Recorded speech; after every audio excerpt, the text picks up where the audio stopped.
Hello everyone, welcome to the Char Shot Gamescast. Each and every week, friends gather around, talk about the games they've been playing and things going on in their lives. They have with me Justin. I'm dead today. And Ben. I'm Batman. Alright, so we have a Deadman and Batman. Who will win? To the fight to the death. I mean, I'm already there, so...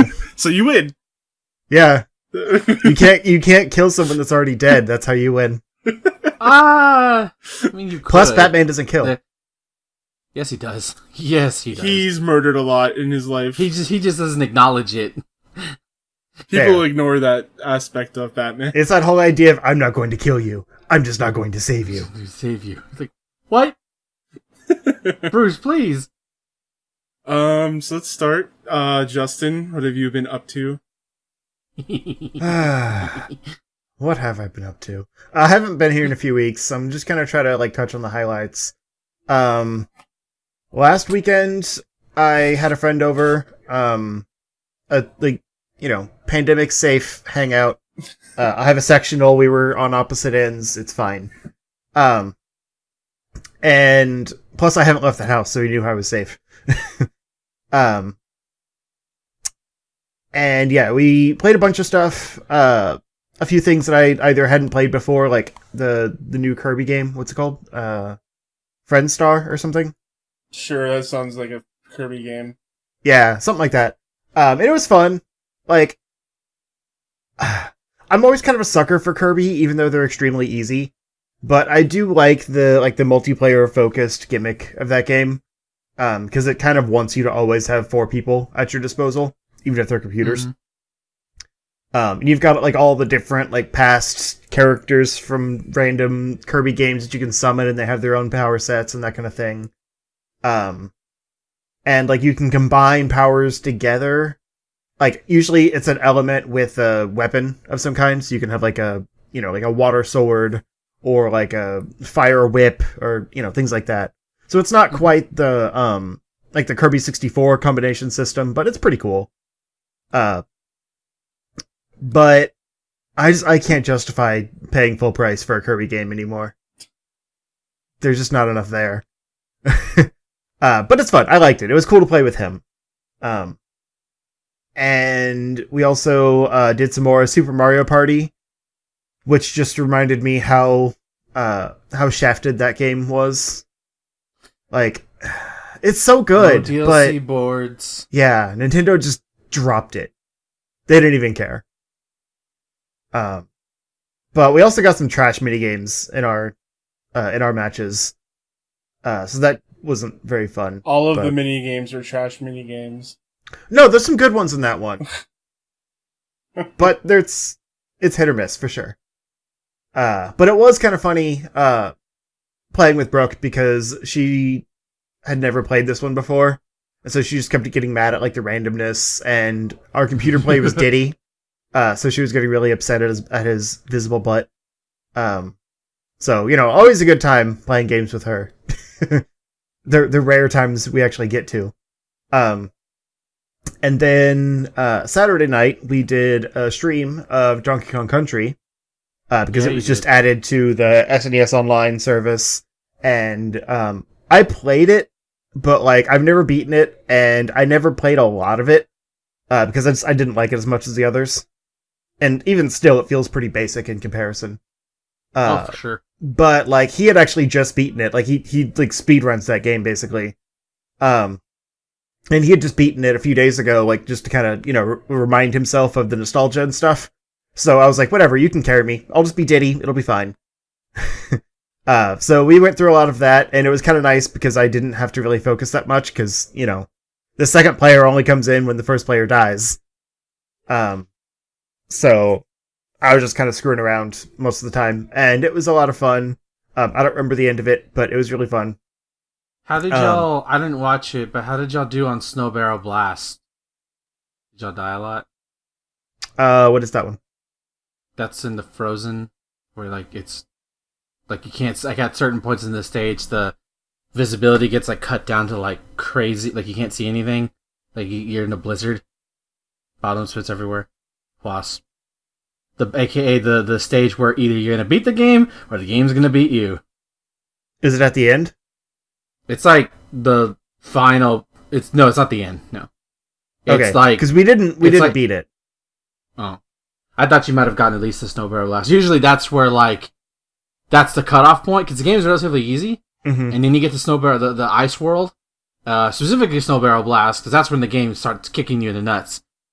And it's like this is your if you beat this you can pretty much beat the game, pretty much. No, we had about 2 more worlds to go. It was time to quit. I was kind of worried that we were going to get in trouble with Twitch. My wife had already accidentally flashed the camera and flopped down on top of the kitchen table. Wow. Yeah, it was a lot. Very daring. But it was really fun. And it was also the stream where we made affiliate, so that was actually pretty funny. Because it crashed a few times. Like I was playing it off of my laptop, which I haven't used in forever, and it's not really that powerful. But I was like, it's a retro stream, it'll be fine. We have more room in the living room, I'll just set it all up out there. And so like I had to get the settings right and stuff, so we, start and stopped a few times, and then I guess like those like half streams before the long one was like just the boost I needed to get over the threshold. So like while I was streaming, I saw the notification that I'd made affiliate.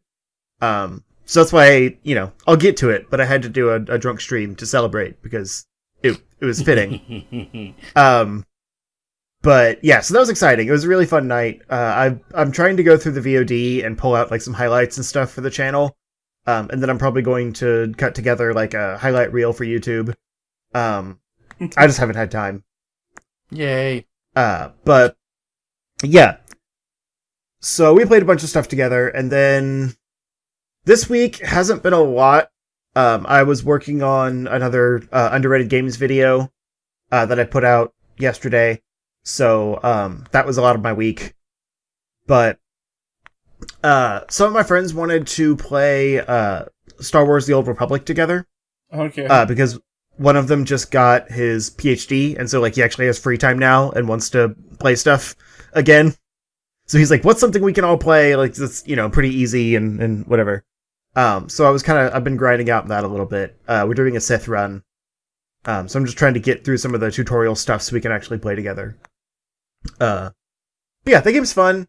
It's very MMO. Like, I thought that, if you selected an enemy, you would just go up and auto attack, but like you have to hit an option every time, and it feels a little slow. Is there really no auto attack? Didn't seem like it. Wow. Like when you select an enemy, you just stand there. Okay. So maybe there's a button I'm not hitting, but I have to hit one to use like my saber attack. Yeah, I played that a while back, before it was free to play. So like I bought the game, and I don't remember if there's an auto attack or not, but it seems like there should be in an MMO like that. Like, come on. Right. Like it's really neat, and I like a lot about it, but also like the free to play stuff is kind of scummy. Oh, because I read that the worst, man. It's the worst.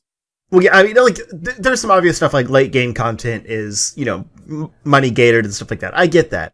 But I've read that there's actually some, like, fairly low level, like, special equipment that you have to pay to equip.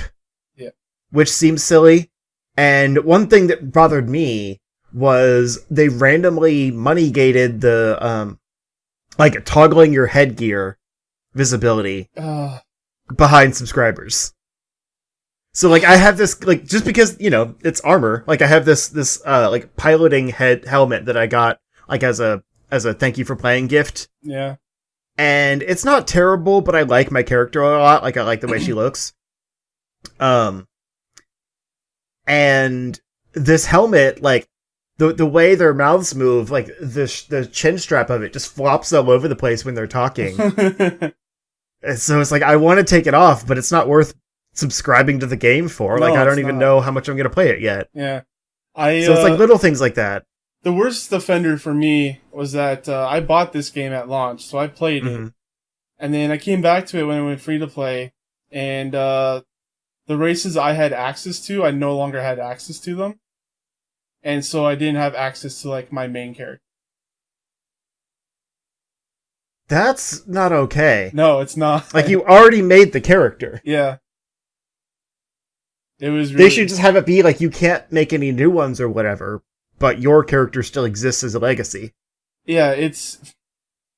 like if you own the game and they gave you access to all this stuff, like they just took it away.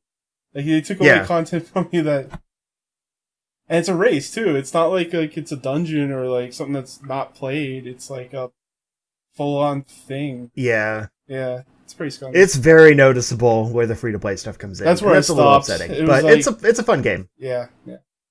It's free if you're down for that. Try it out. But yeah, the art style isn't the best either. It looks it's like a 9-year-old game, isn't it? Yeah, but it's definitely been updated. Yeah. But I just mean like everything looks like overly shiny and also untextured. Like there's like zero bump mapping on anything in the game. Even scars just kind of look like flat textures on the faces. Yeah. And when you're a Sith, like you notice a lot of scars.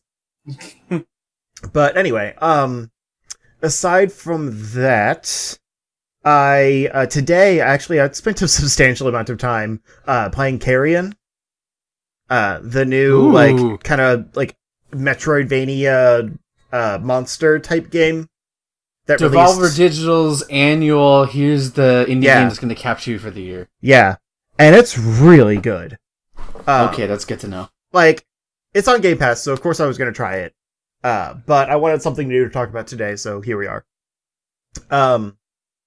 It's different. Like, I call it a Metroidvania because it technically is. Like, you do get upgrades and things like that. There's no map, which kind of bothers me. I understand that you are, like, a biological monster, like, mutation thingy. You're not just the cosmic horror. Pull out a map. But also, like, navigating these areas without one is kind of tricky. I just, like, imagine this monster with all these, like, arms and eyes or whatever. Just, like, pulling on a map and, like, pulling it around with different areas. I could see it as, like a sense, kind of. Because, like, there's a button you can hit that, like, shows you kind of the general direction of, like, the objectives you're trying to find. Because, like, the whole point is to infest this whole, like, station or whatever. And so, like, you find these different, like, infestation points, and you, like, leave your bioform behind, and it just kind of, like, grows there, and it infects, like, the gates to the next area. And, like, after you complete all of the things there, it, like, opens up the gate to the next area. Kind of in, like, a Metroid 2 type way. And, you know, obviously there's things that block your path, and you have to get upgrades to get past them, that kind of thing. But, yeah, so, like, you can basically do, like, kind of an echolocation thing that gives you, like, the general direction of where those things are. But it still has them on the map, even if you've already gotten them. So that doesn't really help, because you don't know if that direction's going to be one that you've already found or not. So anyway, I can see it be something where, like, as you travel, you're kind of creating, like, a mental picture. So you can, like, reference back, like, because of your infestation, it, like, creates a biological map. That's just, like, you know, kind of in your monster's sensors or whatever. But they don't do that. There's no map at all. So it's a little tricky to navigate, but it's still really good, and you're never that far away from anything, because a lot of times, like, you'll open up a path and it'll loop back to where you need to go. So it's fairly linear, but you can also go off the beaten path and find some other things. There's a few, like, optional upgrades, for example. But it is kind of weird, because there's not any, there's no, like, missile expansions or health expansions or, you know, the normal kind of things you would find in, like, a Metroidvania type game. There's just, like, your new powers. And then as you get certain new powers, your, like, your health or your mutation size grows. So as far as I can tell, there's 3 sets. So, like, you start, I think, with, like, 5 HP or something like that. And, like, a power set for, like, your small mutation. And then you get, like, a second set of 5 HP that's kind of like your medium size. And that size has its own set of powers. And you can, like, separate back down to small to get your small powers back. and then like remeld with your medium size to get those powers back. So you have to kind of like switch out sizes at certain points to like access different power sets, which is really interesting. Like it's a mechanic I didn't expect. And then you also have a large size that has its own powers. So like the way they kind of manage the platforming and puzzle elements with a creature that, you know, doesn't really have to worry about platforming because he can just kind of tendril all over everywhere. It feels almost like a Venom game. Because your whole point is just like, you're just eating everything around you. But it's also pretty easy.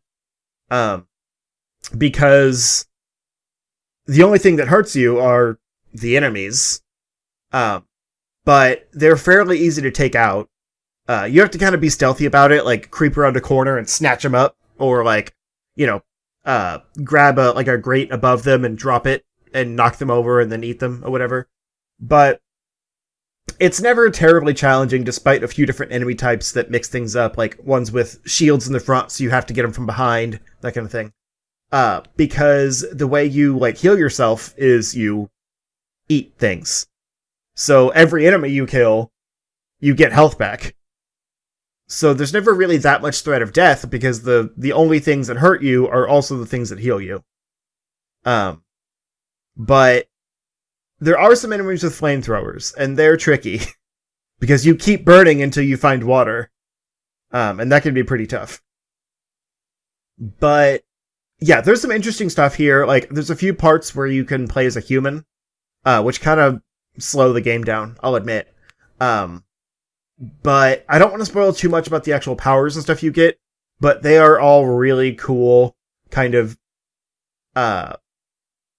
takes on the, you know, the Metroidvania upgrade tree. Like, I think of like Axiom Verge, where a lot of the powers were kind of more like grotesque and biological, compared to, you know, just like suit upgrades. This is kind of that, but like in monster form. So, like, you'll get something that lets you, you know, break barriers to get past. But also, you'll get something that, like your swim ability or whatever is, like, its own kind of special mutation thing. And so, it's like, they're really interesting. I want to talk about one, but I won't right now, because it's really cool when you get it. But it's fairly similar to, like, the morph ball equivalent in Axiom Verge. Like the little robot thing that goes out. It's The kind drones? of like that. Yeah. But yeah, I'm really enjoying the game. It's a lot of fun. It's gross. Like, most rooms, you'll know you've been in them because they're just covered in pixel blood. And there's like, just, you know, half a carcass in the corner, and you're like, oh, okay, I've been here, cool, let's go. Let me ask this: are you a cosmic horror, or are you like a thing born in a tube, or does the game not tell you? You're born in a tube. Damn it! You also get upgrades through tubes. 0 out of basically. 10. Worst game, mislead. I'm kidding. I mean, they show you like busting out of a tube. I don't know where you came from. Okay. Well, Like, the then game starts with you like breaking out of your like. I want to believe you're part of like a hive mind of like some kind of elder god shit. That's my headcanon. It's very possible.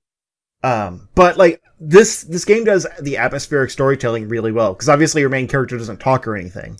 There's no dialogue in the entire game. There's like some scrolling like messages like above signs and things like that when you get to a new area that's saying like, this area is quarantined, like, do not enter, or like, you know, you'll know that the danger's ramping up because there'll be a sign that says something like if it moves, shoot on sight. So you're like, oh crap, like the enemies here are probably going to be harder than in the last area. But yeah, there's no dialogue. Everything is just from the presentation of it. Like, even when you're a human, it's all like completely silent with like ominous music. Like, it's all atmosphere, and it's great. It's basically a horror like a playable horror movie. See, I took away that it was kind of like Inside at the end, like you're that kind of a creature. Spoilers for Inside, which you should play, by the way. You're just like this giant flesh ball of other failed experiments, and you get absorbed into it. Ugh. I could see that because it is just like a combination of eyes and mouths and tendrils. Yeah, that's what I thought it was. I hope if it's wrong, if I'm not, it's okay. But like, I really hope it's like some kind of Lovecraftian monster, just because of how grotesque it looks. And the fact that you get your upgrades from like essentially, like breaking like biological research samples and like absorbing them makes me think that you like were born in this lab. And that's why you get, like, the upgrades from the other, specimens in the lab. But I don't know for sure. I think that's more horrifying than some Lovecraftian monster. But, I don't know. Yeah, because it's the idea that, like, you, like, they created you, and now you're destroying them. Yeah. Like, that's cool.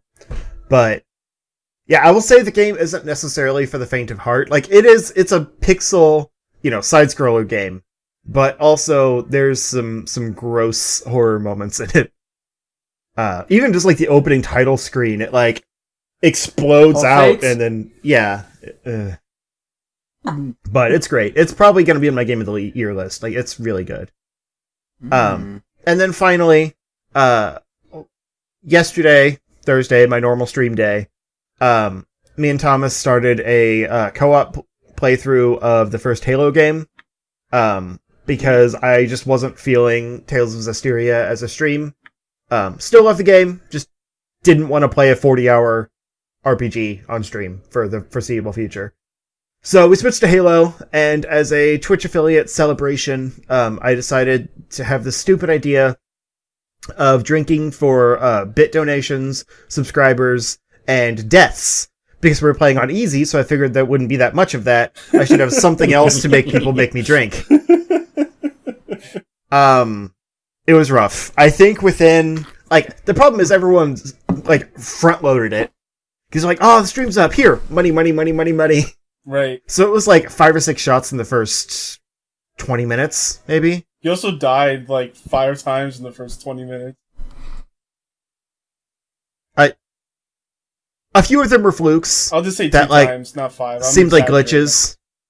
But yeah, I did die in the opening tutorial level, that's true. But you also killed me. I've killed you, yeah, multiple times, but you didn't drink for those ones. No. I'm just saying, like, it's hard to remember what were actual deaths and what were... Me just fucking around? Yeah. Yeah. But yeah, like, I didn't realize how little I remember the first Halo game. Because I played it a lot, but it was mostly multiplayer.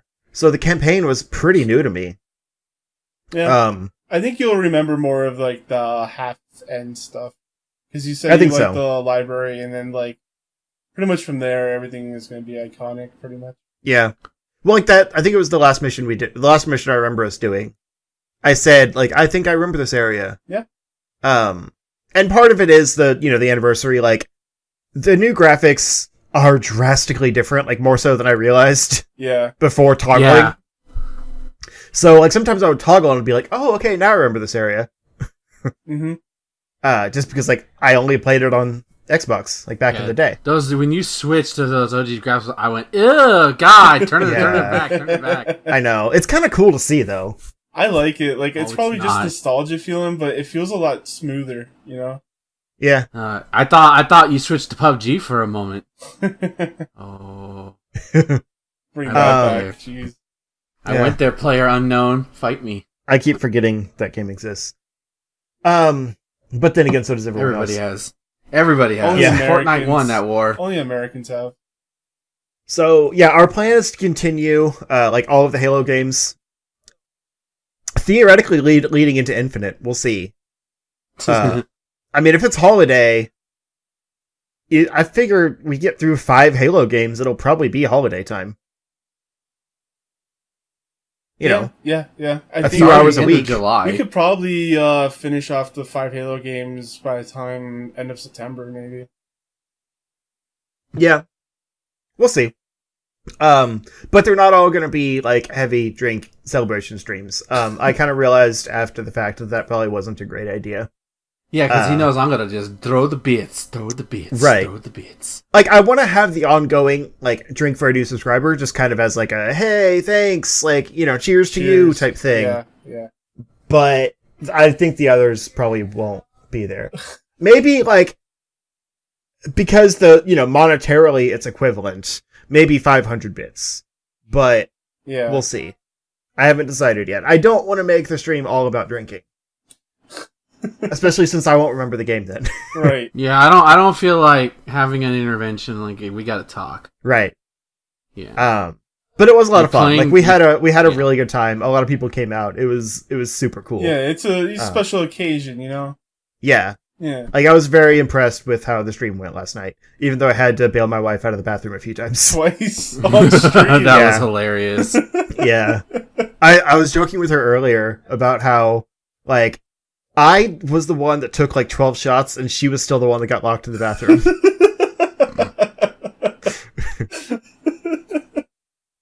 Yeah, that was fun.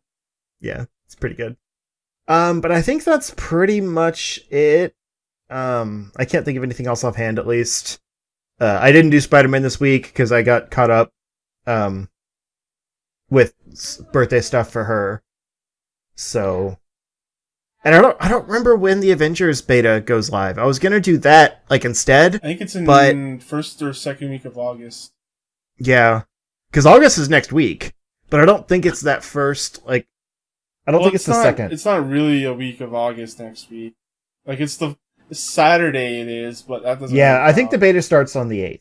Yeah. So I want to see if I can, like, beat Spider-Man on Monday, and then start Avengers the next week.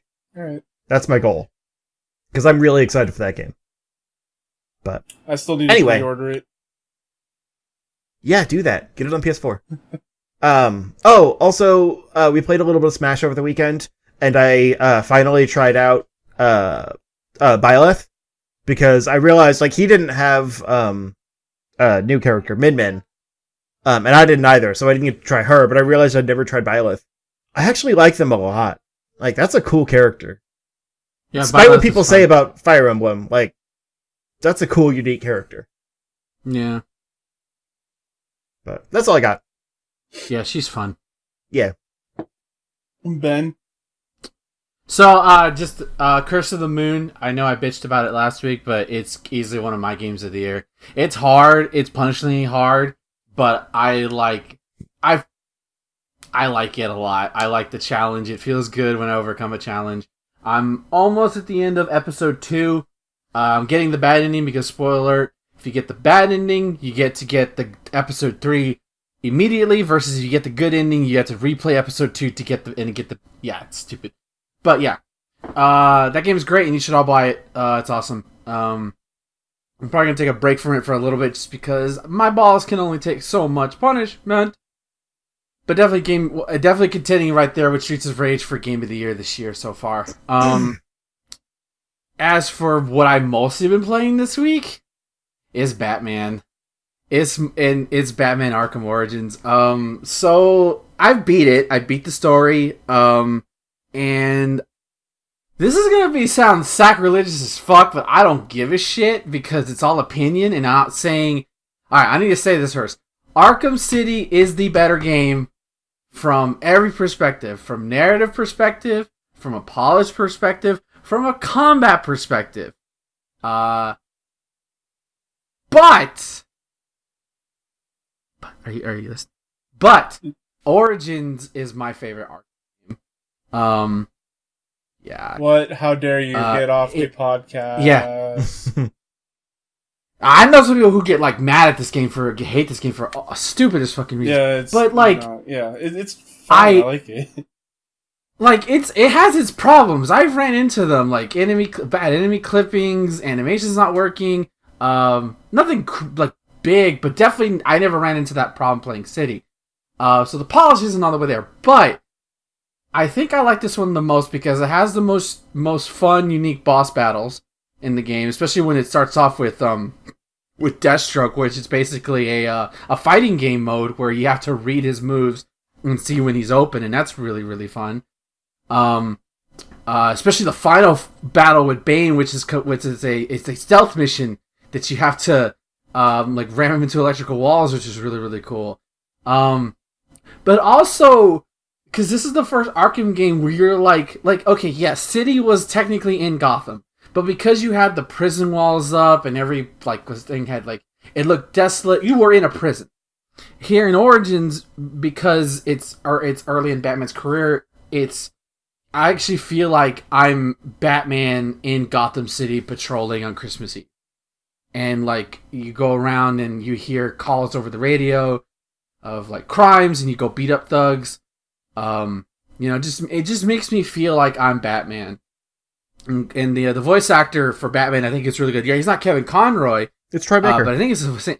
Yeah, no, it's not Troy Baker. It's not Batman. Troy Baker voices Joker. Oh, that's right. Who's the actor who voices Batman? The actor who voices Batman also voices Chris Redfield, and you can definitely hear it for sure. So it's like Chris Redfield decided to become Batman in an alternate universe. I think he does a good job. But like, I like all the side quests for the most part. Some of them are repetitiveness, repeats of City. So like that's kind of a bit of a hit, but I still enjoyed it. But like I just like it, and even the annoying Riddler stuff, or as they call it, Enigma in this game, is not nearly as bad as both. Because City is just too fucking much. City's too much with its Riddler shit, and of course we all know Night is way overboard. But to me, like all you have to do with the Enigma stuff is destroy these relays, which are easy to find, and then find these data packs, which are super easy to find and super easy to solve, so it doesn't feel taxing to do them. Granted, you can't do a lot of them till like near the last half of the game, which is kind of annoying because you can't hunt early. But that's a minor thing. New Game Plus kind of fixes that problem. It's Roger Craig Smith, who's like super famous. Yeah, I couldn't think of his name. For some, he voices like Captain America and stuff like that. He's really good. But yeah, I love him as Batman.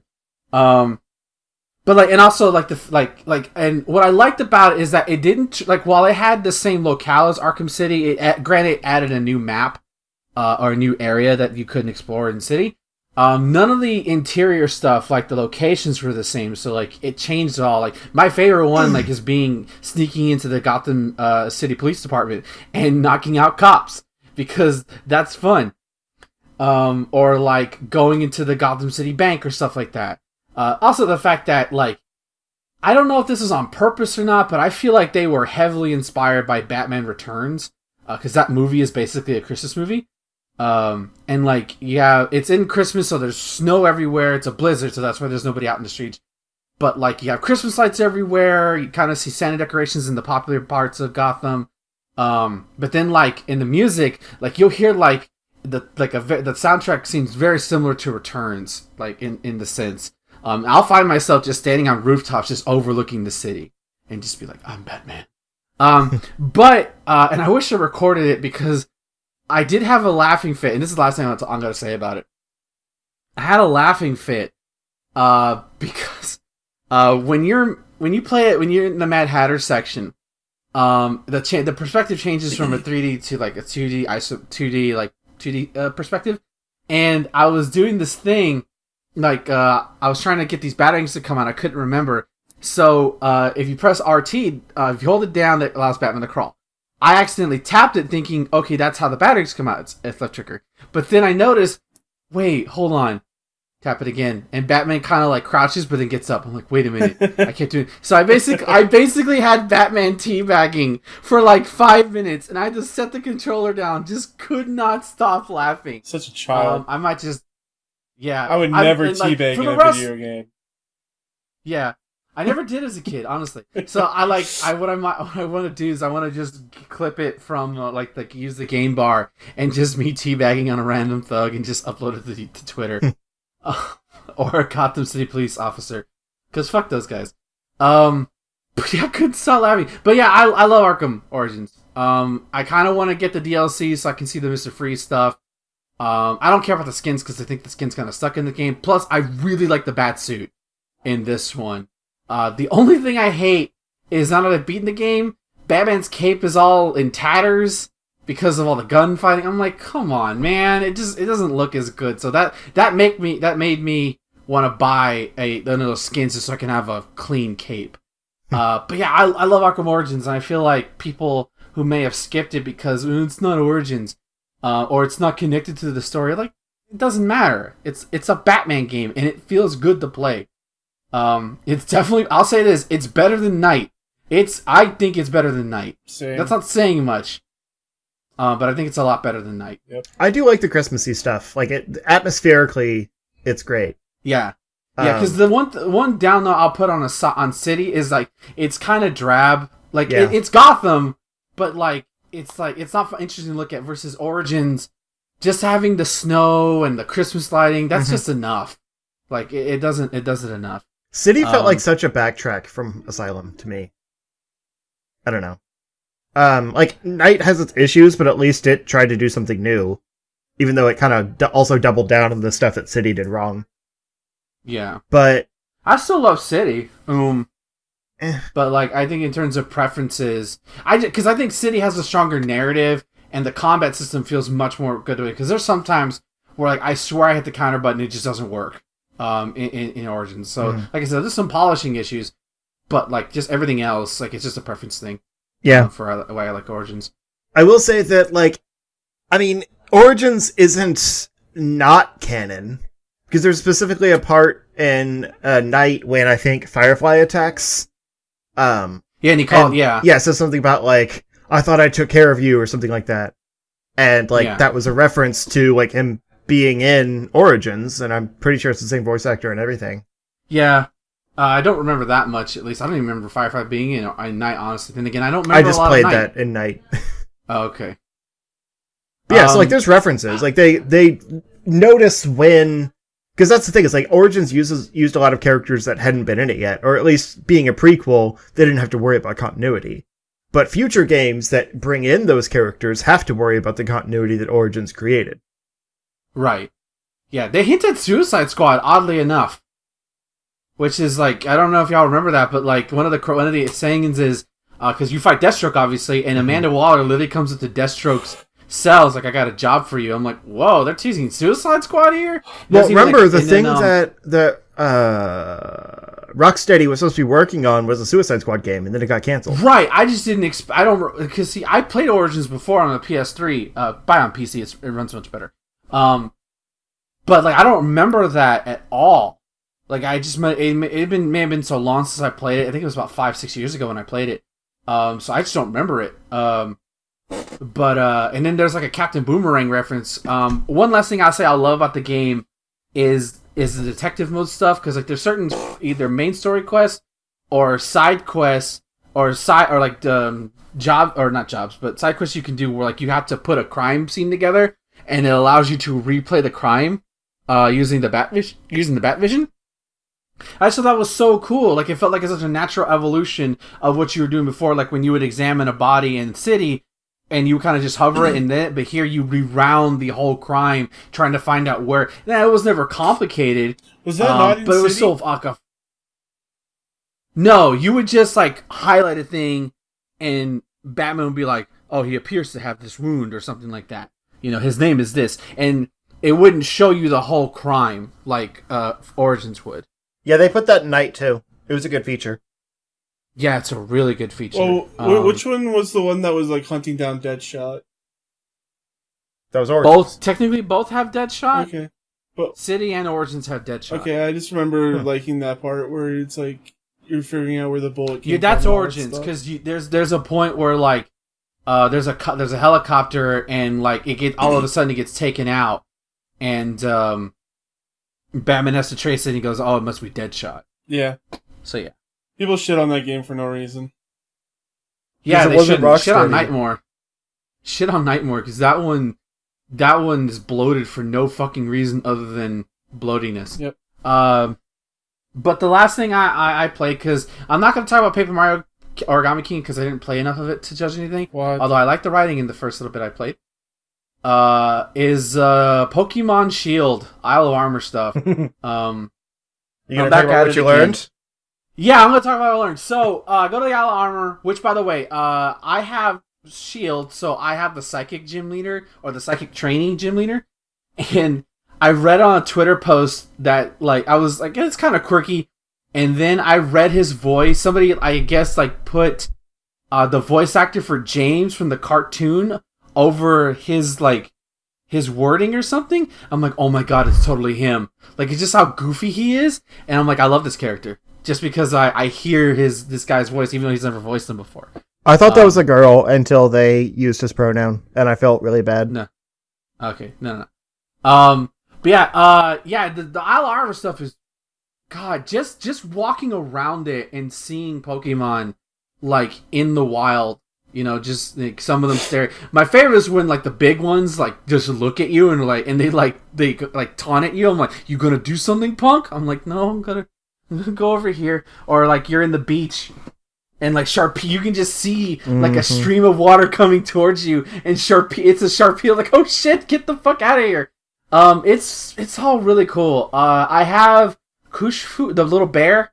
I named him Ryu because of course I did. And like, I love this, man. Like, it's so cool. I'm in the middle of like it tells you to go to the different spots to get like a better view of things. But lately, so far, what I've only been doing is just walking around and just trying to catch new Pokemon. Are there any like actual Galar Pokemon on there? Because I've only seen like returnees on there so far. I think they added some of the Alolan in, but there's no new Galar forms except for the not Galar forms, just like actual Galar Pokemon who are already in the game on the Isle of Armor. I don't think so. That's kind of lame. Cause like, granted, I could just go back to the regular one, but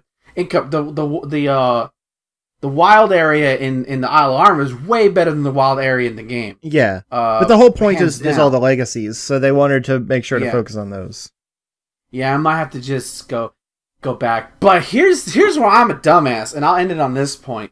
So, like, I kept looking for, like, because I wanted to, like, because I love my team, my championship team. They're great. I love my Pokemon. This is the first time in a while where I've had, like the Pokemon from that region win. Because usually I like a bar from previous gens. It's a good gen. Like, well, yeah, it's a good gen. But I'm like, how do I switch Pokemon? So I'm like, fuck. And I kept looking in the house. There's not a PC here. Fuck. And I'm like, am I going to have to go? And I did that for a while. Like, I traveled to the mainland. Back at, like, several times to switch a Pokemon. Because I wanted to, like, have, like, build a new team up. A new team. Kinda. Or, like, just level up. You know, I'm not gonna be competitive or anything. And then I was like, man, this is there's gotta be a PC somewhere on this island. That would be stupid to learn. And I asked fool. Justin in Discord, like, hey man, is there a PC in the Isle of Armor? And he goes, you can access the boxes anytime you're in the wild area. Didn't you know that? And I said, no. I felt like I'm an idiot. To be fair, that's new to this game, but like it's been in there since, you know, I don't even remember doing that in the wild area in when I first played it. But either way, so yeah, and I did a couple of Dynamax raids. Those are all right. They're not great. Yeah. I'm still not a fan of them, but they're fine. Like, you know, they don't take too long. I even did one with a couple of like randos, and nothing went too seriously bad. So I don't care about getting Gigantamax forms or anything like that. But, you know, doing 1 or 2 a day is not going to kill me. The experience and like the TRs and stuff you get are good.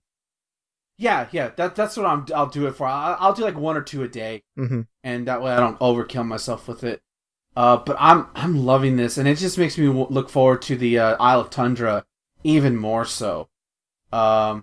Best part is that, if for those of you who don't know, it's level scaled. So like, you could, if you bought the DLC, no matter what level you are, it'll be the Pokemon in that area will be around that level. It maxes really out though. It seems like at 60. Okay, yeah, okay, that makes sense. Because like before the DLC came out, I was trying to get my party up to 100 for all the raid battles, and so they were like in the mid 80s, and all the wild Pokemon were still like 60. Oh, okay. Well, that's kind of shitty, but yeah, yeah. But yeah, that's all I've been playing. So a lot of Pokemon, a lot of Batman. I'll probably talk about more Paper Mario next week because I got it. I just went ahead and splurged on it. Because, like, it looks charming, and I have no ties to the first 2 games as an RPG. Like, I really don't. So, like, and I played Super Paper Mario, and that game is really, really fun. And that's nothing like the RPG experience. So, I look forward to playing it throughout the course of this week. I'll probably be alternating between Paper Mario, finishing Batman, because I'm getting all the Riddler shit. Like, I'm getting it all. And Origami King, more Pokemon stuff. But yeah, that's it for me. I'm gonna shut the fuck up now. Yeah, I'm hoping my Paper Mario comes in next week too. Justin, we should stream max raid battles if you're down, because I don't know, maybe we'll get something good up. Stream them? I don't know. Are they that boring? They're not interesting. Okay, never mind. See, like we can do some max raid battles. That's fine. I just probably wouldn't stream it. That's fine. This is why I don't stream people. I'm not like a terribly interesting streamer anyway. I have to have something fun to play. Yes, you are. I just gotta give you another 100 bits, and then you'll be interesting. Wow. So I'm interesting when I drink. He's only interested in when he drinks. What a compliment. Water.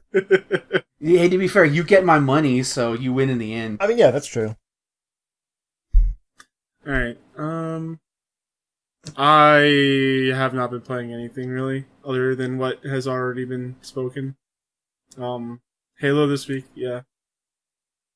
And that's it. I've just been busy working on podcasts. I still need to catch up. I'm way behind on stuff. So we'll head into the news, but first, let's have an ad break. What? Oh yeah, you weren't here for this. Yeah, so last week I started running ads on the Twitch account. Oh. So like, I'm going to be running ads between segments basically. Except for questions, because we don't have a lot of we have 42 seconds remaining. 40. I usually run a 60-second ad break. How do you like set the ads? So when you go to your stream manager, there'll be like 2 buttons that you could press. There's a 30-second ad break and a 60-second one, and you just click on it. And I guess the ads. Hey, Thomas, how much time do we have left on the ad? 20 seconds. That's neat. So like, if I need to go to the bathroom, I'll just do like a 60-second ad break instead of going to a BRB. Yeah. For sure. That Twitter thing I gave you for the King of Fighters thing, can you put that in the show notes so people can click on that? What do you mean? That the thing I put on King of Fighters about the unlisted video. Can you put that in so that people can watch it after when the show gets uploaded? Yeah, I'm gonna put it in the show notes. It's a news story. We have to put. They always go in the show notes. Yeah, I'm just making sure. Okay. Because like sometimes it's not there. Why are you being weird? People need to hear about this King of Fighters stuff because we don't talk about King of Fighters. Right. Are we back? Oh, yeah, we've been back for like 10 seconds. Way to make it awkward. Cool. It's not awkward. You're making it awkward. Oh man. Speaking of awkward, so we got to talk about this.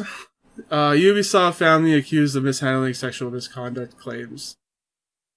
So for those of you not in the know, there have been accusations filed at Ubisoft's Human Resources Department, ranging from sexism to sexual assault, according to 2 people with access to reports. Interviews with Bloomberg Businessweek, many employees detailed an atmosphere that was hostile towards women, often describing the Paris headquarters as a frat house. Staff openly made misogynist or racist comments across the publisher's various offices. Senior executives took part and escalated the misconduct in the form of inappropriate touching or other sexual advances, current and former employees say. On one occasion before this summer, when Ubisoft sided with an alleged victim, the company removed the woman's boss and rewarded the woman with a gift card. Wow. That's... For the Ubisoft store? Oh my god. That would be the worst. There's a lot of stories in this Bloomberg article. We could read them all, but I think you should read them for yourself. There's just been a lot of stuff ranging between like blatant just sexism and boys club shit. Also racism as well.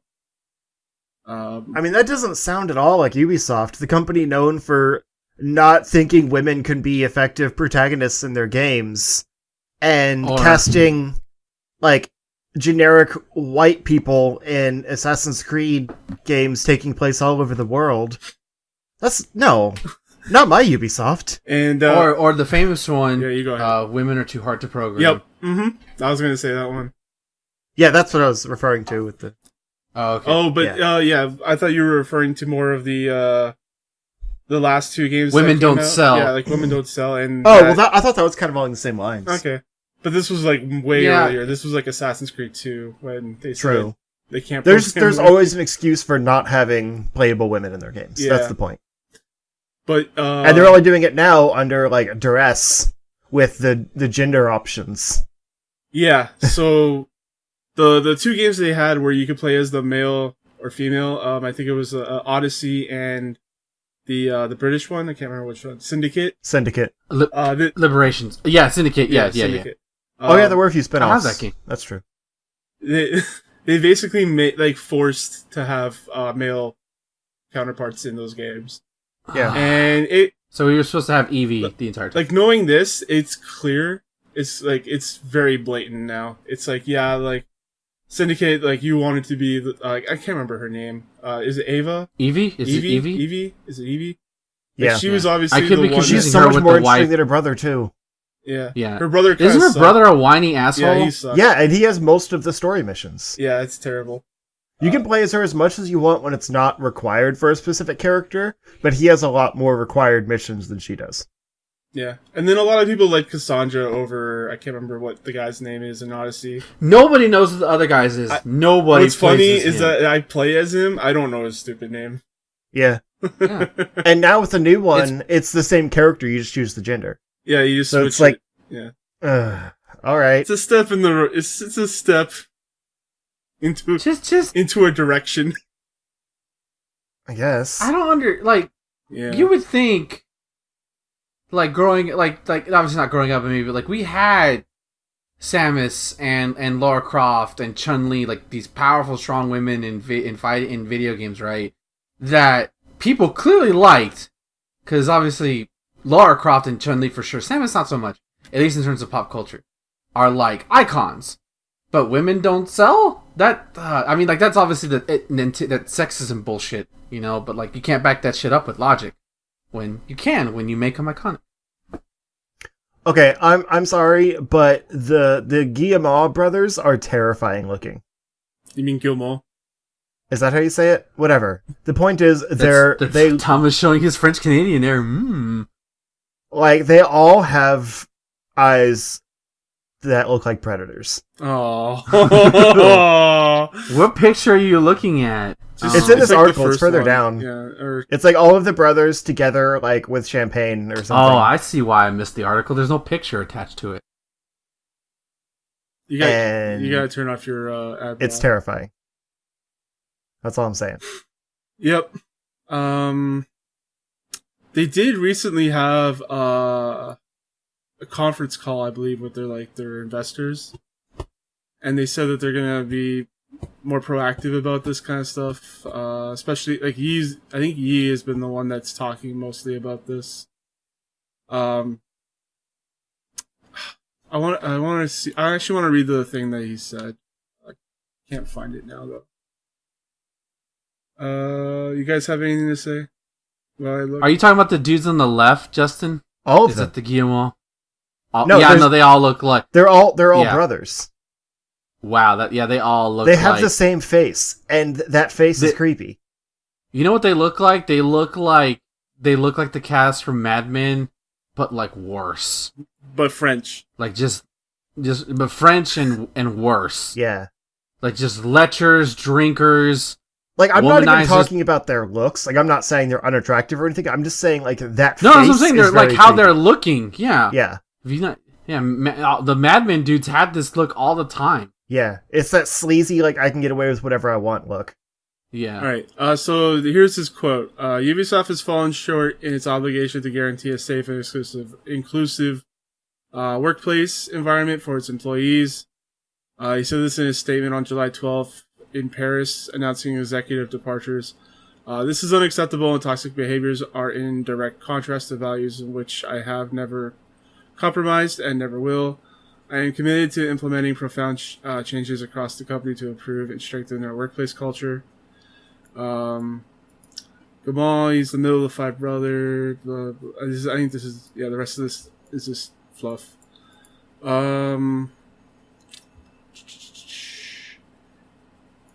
But I remember the thing that they said that they were going to do was they were going to award team leaders for having more, making the place more inclusive to the work environment. Yeah, that's what I've got there. So you guys go ahead. I mean, it sounds like their problem is at the top. It sounds I feel it's like the Ubisoft's HR... not going to be fixed until Yeez leaves. I don't think he was a part of it. I think it was like HR mostly just sweeping stuff under the rug and not doing anything to do anything about it. I mean, the boys club seems like it's the executives. There was he might not be directly involved in it, but it's the people he's putting in charge. Yeah. And trusting wholeheartedly. True. What's this guy's name? I can't remember. Haskell. The apple doesn't fall that far from the tree. Yeah. Yeah. I don't know how to say any of these. Oh yeah, what's his name? Dénouement. Yeah, this Haskell guy. Yeah, his Haskell. They said it's like he's one of the family. Yeah. So like it's clear that it's the people that are close to the brothers that are most at fault. So I don't see how Yeez could be oblivious. Yeah, it's true. You have to know, yeah. Yeah, it's a problem with the entire studio. Yeah. And that falls on the leader. Yeah. I don't know how you'd have to, I guess that you just have to step down. That's the least he could do. But he created it. Yeah, it's his company. Right. Yeah. So, and how many times throughout history have we seen creators of companies being forced out for other reasons? It's not new. Mm-hmm. True. They are a public company, so if the board of directors want them out, they can try. They are the board. That's the bad. It's there. There you go. It's the Ouroboros. Yeah, the siblings hold 21% of the company's stock and 5 seats on the board. It's a broken system. Yeah. You gotta get the other 82% or 89%? But still, they're a majority of the board, I guess. Yeah, I don't know. I don't know how to solve this. He should step down, in my opinion. Yeah. And everybody who has been associated with him, who he's hired and has committed these practices, needs to be fired. There has to be a zero tolerance policy for it going forward. Mm-hmm.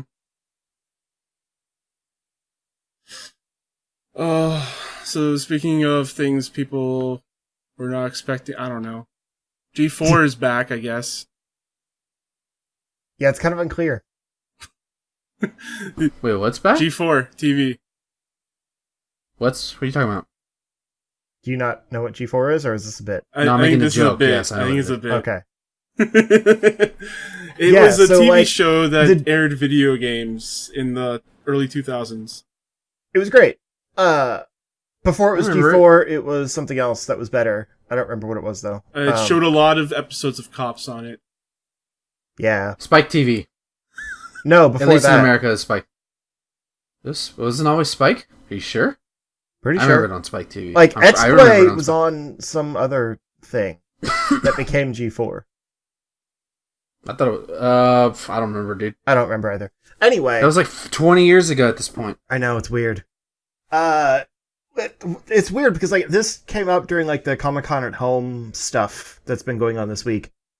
And it's just a very vague video with, like, some references to the various G4 shows that was posted on the G4 Twitter, which apparently still exists, and the X-Play Twitter, and the Attack of the Show Twitter, and I think a few other places. Attack of the Show. I said that. Oh, okay. And there's no more information. Just the tagline, "We never stopped playing." So, like, is it going to be a new TV network? Is it going to be a YouTube channel? Like, what? It'll probably be a YouTube, Twitch thing, because no I mean, maybe it'll be a website. I don't think a major. Yeah. Nobody does websites anymore. Those things fall apart. Yeah, no one's ever made a website and put videos on there. And who runs a website? Losers. Okay, listen. I realize that was a cell phone right there, but we're like, I don't know. What? I don't think that would be the smart move. What about a cell phone? What? Blizzard? What? But yeah, apparently it's going to be back sometime in some form in 2021. So keep an eye out. Yeah. And Adam Sessler was as surprised as everyone else, so I guess he's not involved with the new X-Play. As of right now, they could probably offer him a contract if they wanted, if they have the money. I don't know if he'd go back. Olivia Munn tweeted something out, like an old video of her. I guess that's who I had a crush on. Oh yeah, I still do. Are you kidding me? Yeah, she's great. I don't think she'd go back though. She's too big now. Yeah, she's too big for that. She doesn't. Yeah, she doesn't need it. No. You know, Thomas, I equate this to like, forget the wrestling reference, Justin, but to like Hogan coming back, like he's old, kind of like it could be new faces, sure, but like just that, like I feel like 2000 Hogan or whatever, 2000s. Yeah, where it's like, yeah, it could come back. It's part of it's gonna be a nostalgia act because that's who their audience is probably gonna be, and I'm like, we've gone so far from what G4 did back in there. They have no choice but to copy what's gone ahead. And is that going to be the same that people want? I don't know. So speaking of things people were not expecting to come back and don't want, BioWare's Anthem reboot still exists. Oh, it's a Frankenstein monster. It won't die. Okay, my scroll bar is not working, but this. Oh, there it goes. But the only news that really came out about this reboot was that there's a new race of enemies to fight. Ooh. They look kind of cool. Do they have wings? No, they're pirates. They're pirates. They're like robot pirates. Robot pirates. Which is That's neat, kind of cool, actually. I guess. Pirates of Bloodwind is their name. All it shows is that they're wind actually spelled W-Y-N-N? W-I-N-D. Okay, I was just wondering if they spelled wind like wind wrong, weirdly because it's sci-fi. Wind. Winning. With the D. Yeah, but they could have spelled W-Y-N-D, you know? Sure. Why? Just to be weird. I don't know. Just to be weird because it's sci-fi and we gotta have weird names. It's sci-fi with 2 I's. You mean Sifi?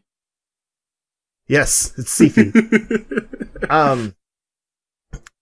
No, like I'm glad that we're getting news, but it's weird that like there's been very little. This reboot was supposed to have happened already. Was it? And no news outlets are picking up on anything related to it. Was it supposed to happen already? I don't think. Wasn't it set out in like May? I thought they just didn't have a timetable on it. I thought like the first wave of like what they were considering like BioWare 2.0 or whatever was due like May or June, and then it was delayed because of COVID and stuff. And so now it's on like a, it'll be here when it's here track. I don't know. I'm just waiting until they finally come out and whatever they're coming out with. Yeah.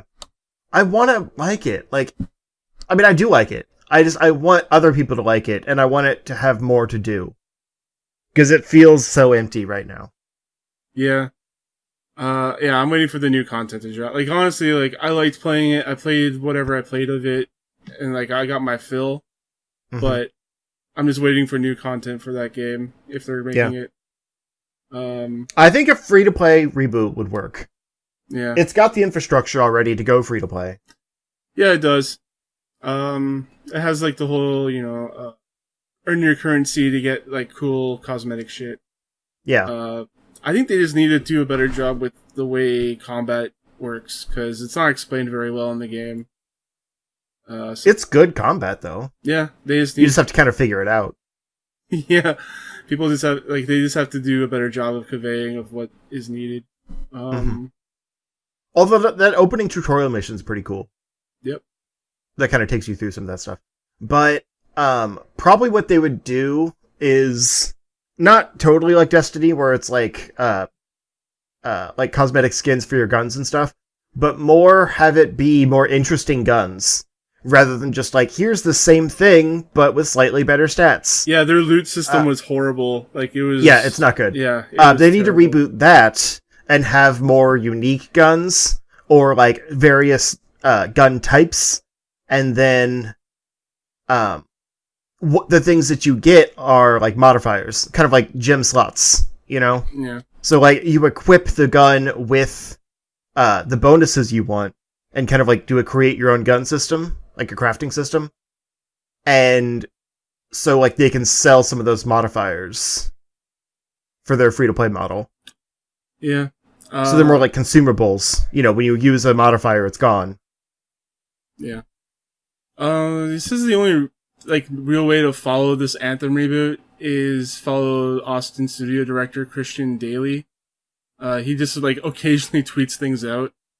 I don't know if that is he's supposed to be doing that or not, but he's the studio director, so I guess it's okay.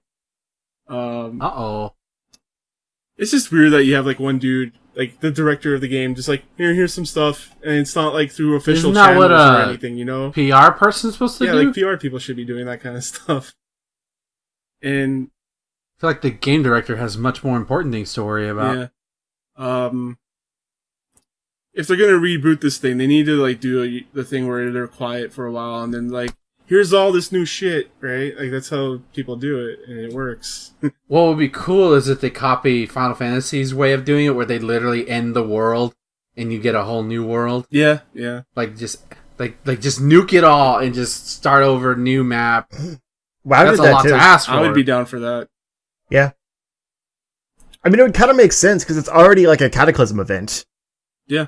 So just basically say that, like, you know, essentially the heroes failed at their mission. Like, kind of make it very tongue-in-cheek of like, yeah, we failed at doing Anthem. There's literal cataclysms in that game. Right. So have one of those happen. Yeah. Even have it be a playable event. You can have it so where reality got blipped out and then a new reality was blipped in. Yeah, that'd be cool. Yeah. And then these pirates are like scavengers from the old world. Yeah, they remember how things were. Yeah. Well, I mean, like they're picking up the pieces from the old world to like build their civilization or whatever. Yeah. But I will say, like, I went to his Twitter, and like an hour ago, there's a new pinned tweet about the blog is done and off for approvals. So I guess they're going to be having a new blog post based on like the feedback they've been getting and stuff in relation to Anthem 2.0. So I don't know when that'll happen, but it's something more recent than this article. Speaking of games that were cast off and never spoken of again, Suikoden creators announced a spiritual successor, Eiyuden Chronicle. Yeah, that title's a mess. But Suikoden is actually very well loved by a lot of people. I didn't say it wasn't. It's like a cult. I just said it was a forgotten game. That's fair. Yeah. Series. Because it doesn't when you have people talk about like classic RPGs from the 90s, Suikoden gets mentioned but nowhere near as like it doesn't get nearly as much love as like some of the more well-known ones do. That's true. Right. But yeah, From like what I heard, it's the art style here looks great. It kind of reminds me of the Octopath. one. Thank you, Octopath Traveler. Okay, glad. I thought I was going crazy when I looked at it. Yeah, I mean it's still that kind of 2.5D, but it's not really like the pixel characters. It's more like like anime art, like 2D characters on 3D backdrops. Right. Which is really interesting. But it seems like very logical for like a modern Suikoden game to look like this. Like it's just kind of evoking that same art style, but in HD. Yeah. Hey, if Konami, if we've learned anything from these past like years of Kickstarter, if the main company that owns the IP ain't gonna do it, fuck it, we'll do it ourselves. Yeah. And sometimes that works, sometimes that doesn't. Well, aren't these former Konami people? Yeah, I believe they're the former creators of Suikoden. Yeah. So that's kind of what happens. Is like they get tired of the company they work for not wanting to do their property anymore. So they're like, okay, we'll make it on our own and just change the name. And it ends up usually being just as good as the original because they had the vision. Yeah, I think like Suikoden 2 has like army like sections, like where they can control entire armies or something like that, and you can have a huge cast. Yeah. There's like 108 party members in that game. Jesus, Yeah. that's a lot. That's a lot. If I ever buy a PlayStation Mini for whatever God knows reason, I'll be sure to hack it and put the first two on there, because I know the first two are PS1. Mm-hmm. I don't know about the third one. I think 3 and 4 are PS2. I might be Damn wrong, it. though. I've only played 2. Two's the best one, I think. Sure. I didn't really get into it. I had that in a video I did, though. About how I was probably not fair to it, but I still didn't like it. Yeah, this looks great. So speaking of JRPGs, Yeah. Phantasy Star Online 2 New Genesis is basically Great title. Is basically a new game. Yeah, pretty much. Is it a new game, though? It is. I'm pretty sure it's still not a new game. It's 100% a new game. So they say here, for starters, Phantasy Star Online 2 New Genesis will be an entirely new standalone free-to-play MMORPG. It is not an add-on or replacing the original game, which was released in North America for the first time this year. It also takes place 1,000 years after PSO2. It will make use of new graphics engines and revised combat system. All right. So why not just call it PSO3 then? Right. That's what confuses people. Also, in this thumbnail that's in the article, the main character literally looks like Shulk from Xenoblade. I was thinking And don't tell me I otherwise. was thinking of that. And yeah. Yeah. And Xenoblade took a lot of inspiration from PSO.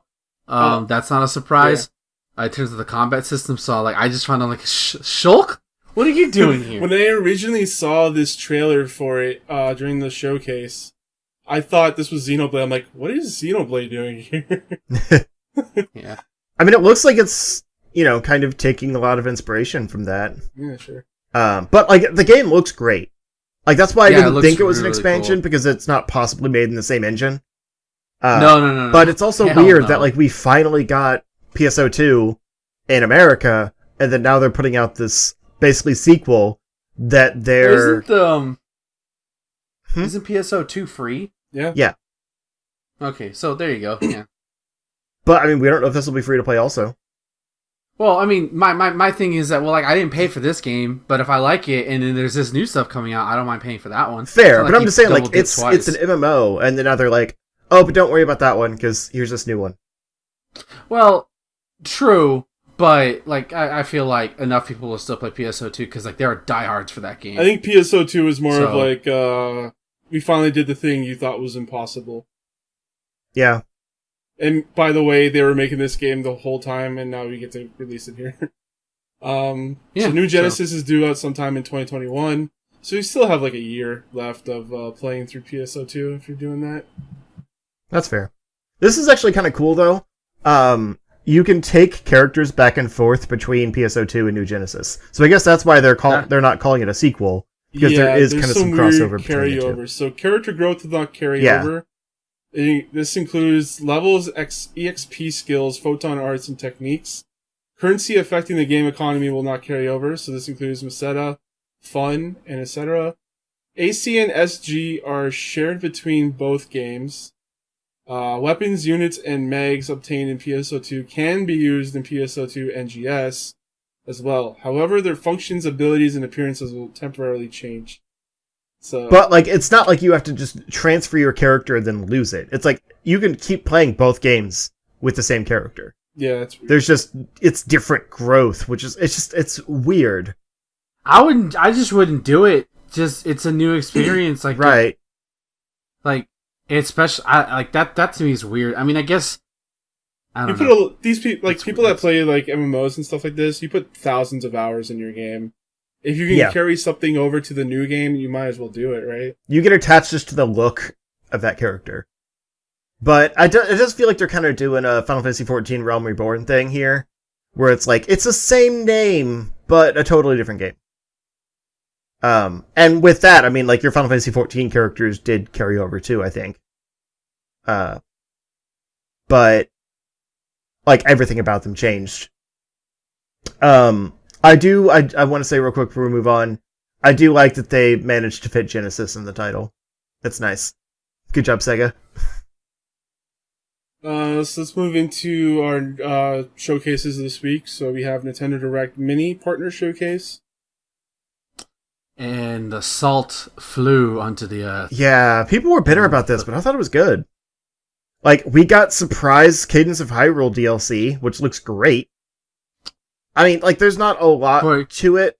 Like, the first few packs, I mean. But Justin, we didn't get Breath of the Wild 2 or no Smash announcement. Oh no, there's a third-party partner showcase. Shut up, nerds. Where's Bayonetta? Where's my Mario collection that doesn't exist? Also, where's the Metroid Prime collection that doesn't fucking exist? Where's both of those exist. You shut your mouth about Metroid Prime collection. Doesn't fucking exist, man. I'm telling you, give it up. Hook up your Wii U, bitches. Sorry. Yeah. When it releases, I'm going to hunt you down and shove it in your face. Oh, I hope so. Because I'll buy 2 copies if that's okay. I'll buy one physical and one digital, just to please you. How about you just buy me one? Thank you. Anyway, the first pack is just a character pack, which isn't super exciting. Like, the characters look cool, but really there's one new character and then 2 shadow versions. I wish one of them was like a Breath of the Wild character, you know? Or sorry, no, there's cool. 5 new characters. I forgot.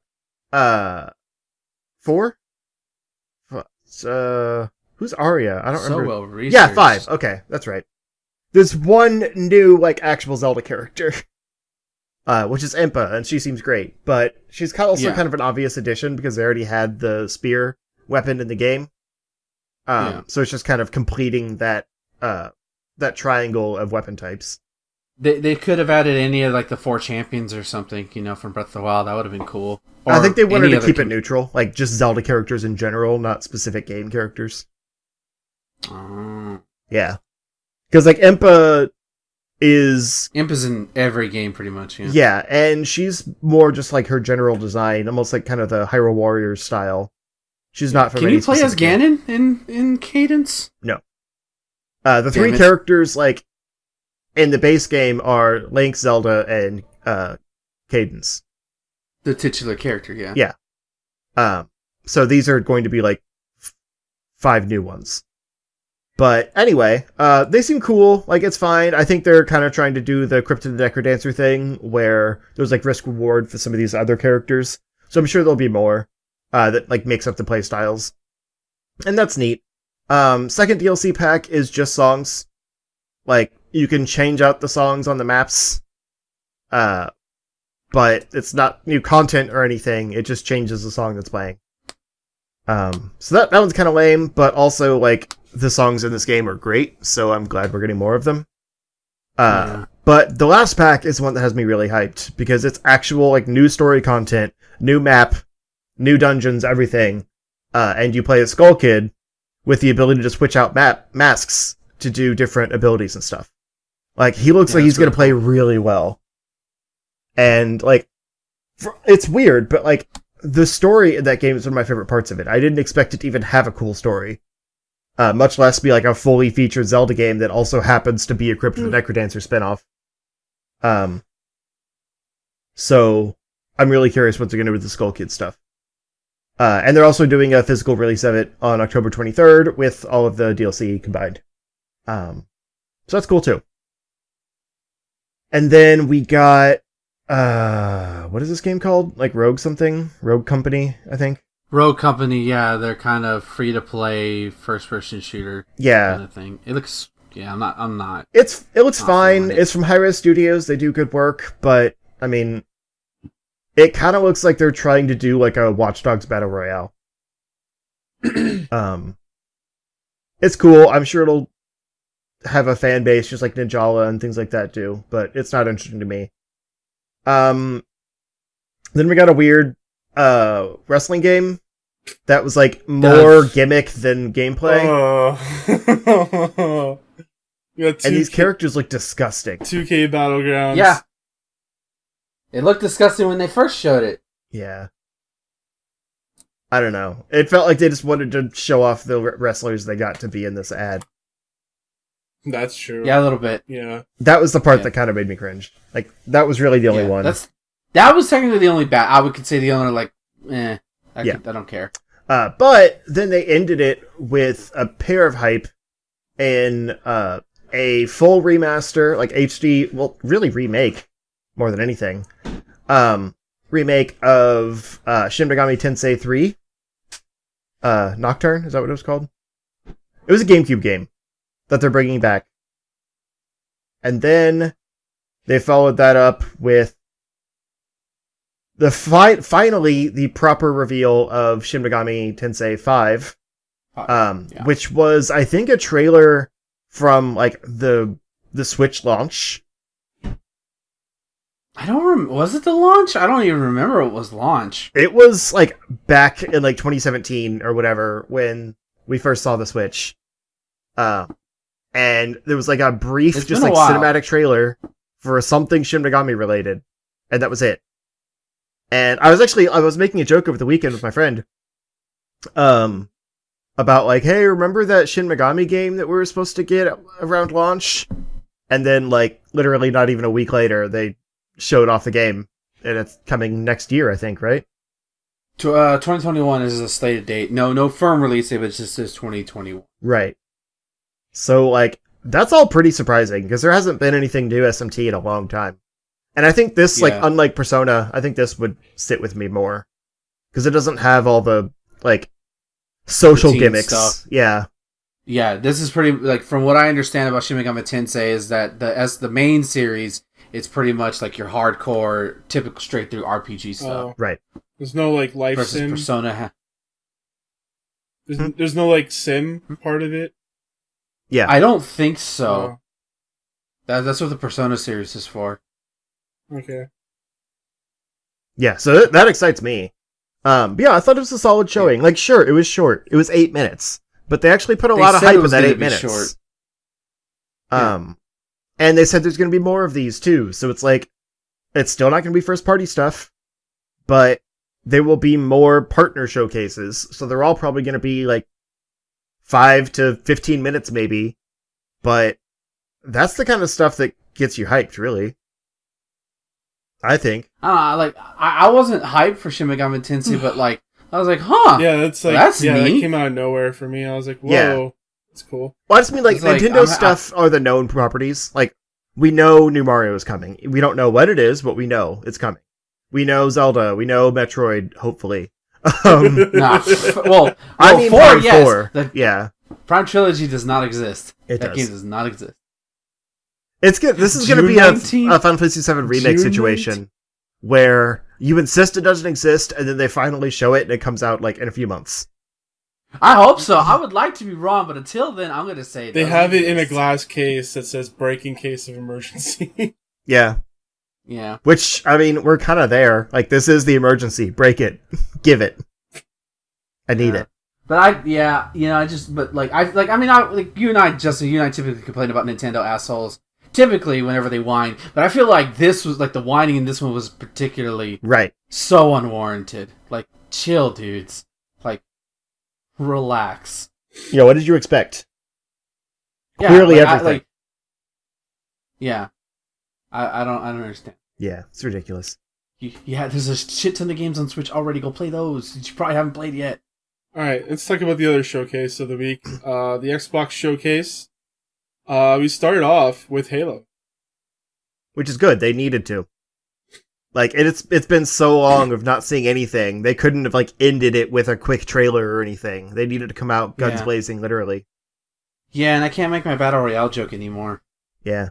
Yeah. I mean, I'm sure a Battle Royale game is coming, but it's not going to be in the game at launch.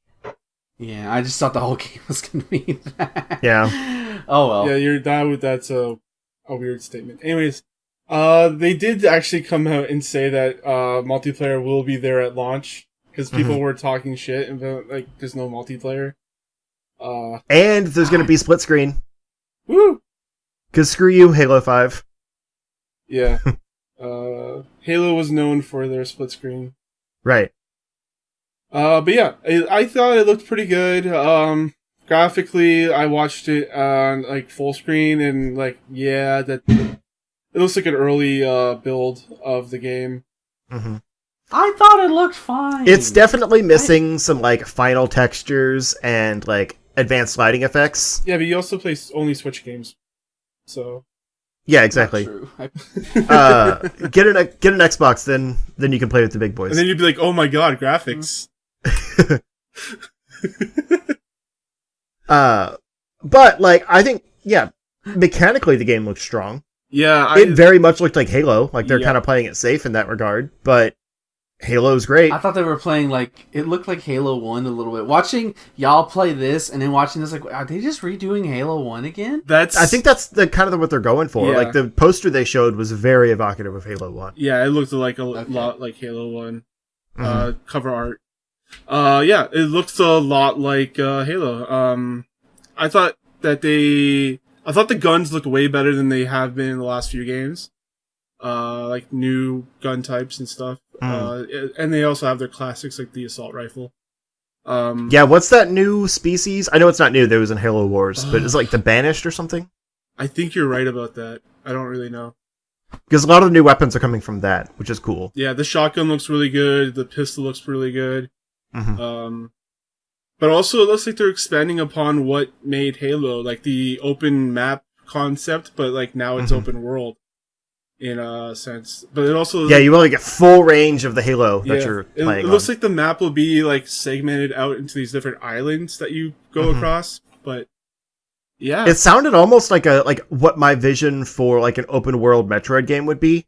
Because they said that like there's certain areas of the map you can't get to until you've gotten certain like upgrades for Master Chief. Like a longer then, like, grappling hook. Yeah, and then like you'll you'll be able to get to where you need to go because like that item will help you get there.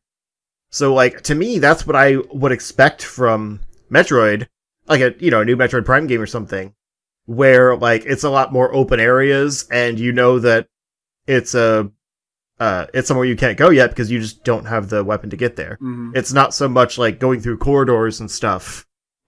Yeah. So like that kind of has me really interested, like a Metroidvania style Halo game. Also, the grappling hook is really cool. Like you can use it to go places, but also just to bring things to you to like throw at enemies and stuff. Mm-hmm. So that could be like really fun combat situations you could be in. Also, what else was I thinking of?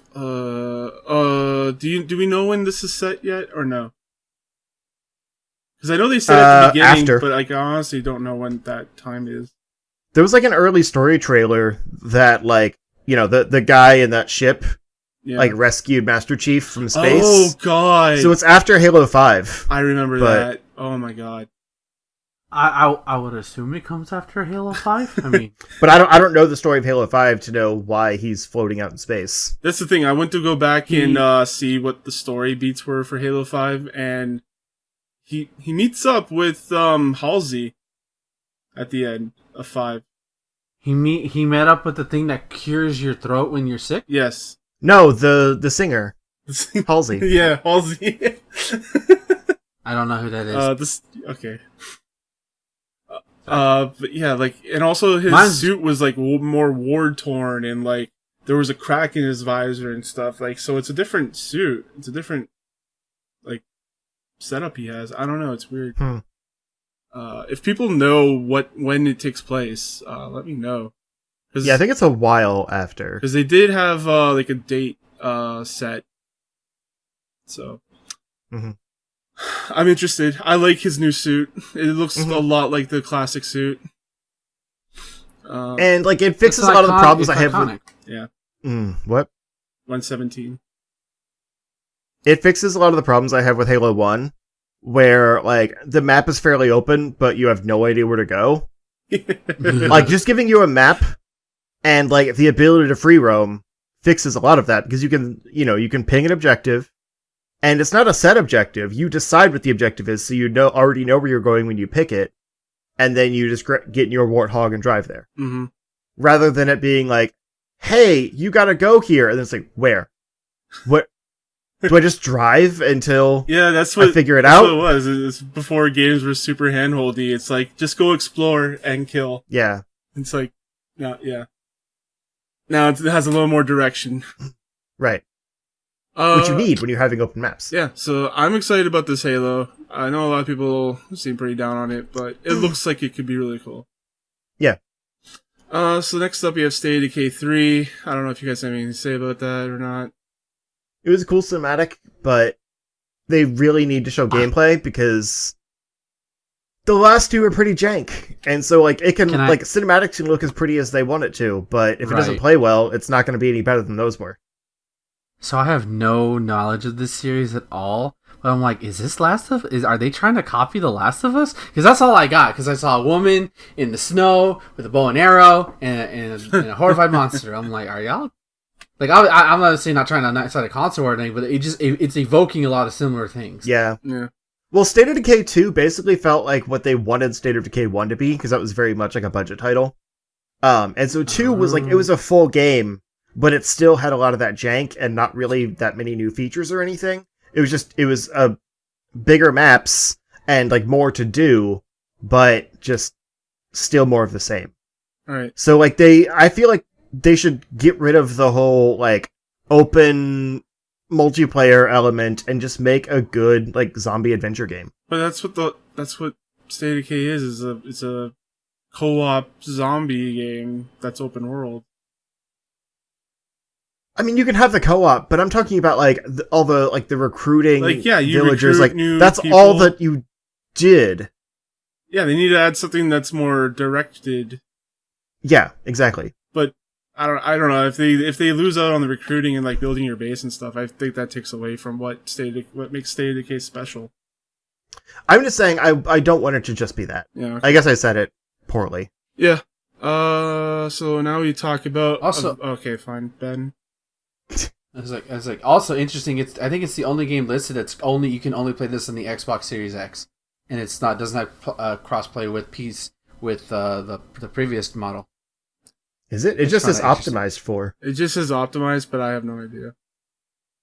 But like all the other ones would say like Xbox One X, Series X, stuff like that. This one just said Xbox One X or Series X. This is optimized. So that's. It doesn't say.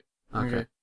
I just assumed you couldn't play it just because it didn't list the other models. Okay. Yeah, they said they're going to continue supporting the Xbox One for a while into the next gen. Okay. All right. I'm just saying it didn't say it at the bottom. Justin, talk about Avowed. I mean, it's in the Pillars of Eternity universe, so I don't know that much about that part of it, but it is a first-person RPG from Obsidian. And it basically looks like it's going to be kind of their take on Skyrim. Kind of like how Outer Worlds was their take on Fallout. But I think it looks really cool. Like, graphically, it's fine. They don't show enough gameplay to really get a sense for it. But I like the atmosphere they're going for. And they're definitely trying to evoke the Skyrim idea with, like, the character holding a sword and then casting magic with the other hand in a cave. But, like, Lo said that he really liked, like, the drawing of the magic spell. And, like, I really hope that's just, like, a visual gimmick. And, like, it doesn't actually, like, to, basically attune to the magic spell. And you don't have to draw it every time you cast it or anything. Because it looked like it's, like, you set a spell, maybe, like, you toggle between them, and then, like, it does the symbol, and then, like, you have it activated. And you just use it after that. But I don't know. I don't know enough about Pillars of Eternity to really, like, delve into the mechanics of it. But I'm excited for, like, an open world, like, first-person RPG that isn't just Skyrim again. Alright, and then we got Forza Motorsport. So you racing fans out there, you got your racing game. But it's not coming this year, which is weird. Yeah, it is weird. They're skipping a year. They're just doing dirt instead. And then we got Everwild, which looks pretty cool. Still no gameplay. Is this the rare game? Yeah, the rare game. Oh, favorite GIF of all of 2020 so far? Of the frog vomiting the fish. Yeah, that was good. So, I was watching Max. I watched Max highlights of this, and all he showed of this part was the frog, and that's a big frog, and then he shows the frog vomiting. He goes, "That's disgusting." Cuts away to another thing. It's like that's hilarious. But I don't understand what this game is. Like, that's my problem. Yeah. So, like, I want to like it. I want to love you. Rare and beautiful, like, go hand in hand, and I'm sold. But I got burned by Sea of Thieves that I thought looked really cool and it was exciting because it was rare, and then I was like, "This game is nothing. This is just a boat simulator." Yeah, it's a sea box, right? I hope it's like some kind of like action adventure game. You know? Yeah, me too. Because it looks pretty. It looks so pretty. Yeah, and I'm not of the camp that's like Rare needs to just go back to their old IPs because like they thrive on originality. And they got so stuck with Xbox for so long doing the sports games. I understand why they want to branch out now. But I just want to know what this game is. And not just see pretty cinematics of it. Yeah, the game, the trailer did not show any kind of idea of what this game is. Yeah. At all. And then we got the Medium. This looks insane. I don't remember this I like the split screen of it. Oh, is this the Silent Hill, not Silent Hill game? Yeah. Like, you exist in two worlds at the same time. Yeah. Yeah, that's pretty neat. It's got a neat gimmick to it, yeah. People have said that, it actually goes split screen. I don't think it does. I think they were showing that it's rendering two worlds at the same time. And that at any given time, it'll just shift. Or maybe there's a mechanic where you can shift it. I don't know if you watched it or not, but they clearly have the split screen going. And they've talked about, they said, like, they've tweeted out stuff. It's like, our patented technology of split screen gaming or whatever. And it's like weird. I thought it was just showing both worlds rendered at the same time. Maybe there'll be instances where that'll happen, but I think there's also going to be a good amount where it's going to be split screen. That's fair. Which is cool. Like, I like that idea. It kind of makes it unique from Silent Hill. But, like, here's the thing. I'm not a scary game guy. But this is going to be on Game Pass day one. I'm playing so I can try it for free. Yeah. So I'm probably going to play this game. Bit donations! Yeah, I'm probably going to stream this game, more specifically. Especially if it comes out, like, October time. I always try to do something spooky related. Even though I don't go hard with it, because I'm not a spook guy. I'm not a spook. But... like, it's such a cool idea, and I want to like it. It's probably one I'll try to play. Like, maybe I'll do a one-off of it or something, get too scared, and then I'll watch a Let's Play of it on YouTube. And talk about how much I love it, even though I didn't play it. Sure. But, it's really cool. I'm trying to read some graffiti, but I can't make out the second word, so this doesn't make any sense to me. Also, we got... I won't say that one. But we also got Tell Me Why, which is the Life is Strange. Tell Me Why? 3. Yeah. Ain't nothing but... Sorry. No. Heartache. I also went ahead and, like, I guess pre-ordered this on Game Pass, because for some reason I thought it was out. Like, it was listed there. But then it was just, like, the pre-install or whatever. So it's coming August 27th. Yeah. I've never played any of the Life is Strange games, but, like, this looks really cool. And then we got Psychonauts 2. Which was delayed. The Jack Black stuff was really cool. Yeah. Like, I liked... They were showing that's one of the worlds that you go... Like, I guess you're going into the mind of the mode of light. But, like, it's so perfectly like a Jack Black music world. Like, I want more games that are musicals. I don't know. There's just something cool about that idea of, like, playing a game set to music. Not, like, you know, like the Cadence of Hyrule type thing is cool, but, like, where you're literally, like, living inside a musical. That's a neat idea. You just want... Yeah. Cool. And then we got Warhammer 40k, Darktide. I don't know anything about Warhammer, but was this, like, a first-person shooter? It didn't... It's weird. It's from the developers of Vermintide. You guys know what Vermintide is? No. It's kind of like a Left 4 Dead Melee kind of thing. Oh. People like it. There's a big fan base for it, so they got their thing. Then we got Stalker 2, which I'm surprised there's more Stalker games for some reason. There's a Stalker 1? There's like 4 different Stalker games, guys. Come on. How is this Stalker 2 then? This is the actual Stalker 2. The other ones were like Call of Pripyat and Chernobyl or whatever. This is like 2. Oh. Yeah, I don't know anything about this. This was like I didn't even know this. This was like franchise. Fallout 3 before Fallout 3, but it was more intense and survival based. Yeah, it looked intense.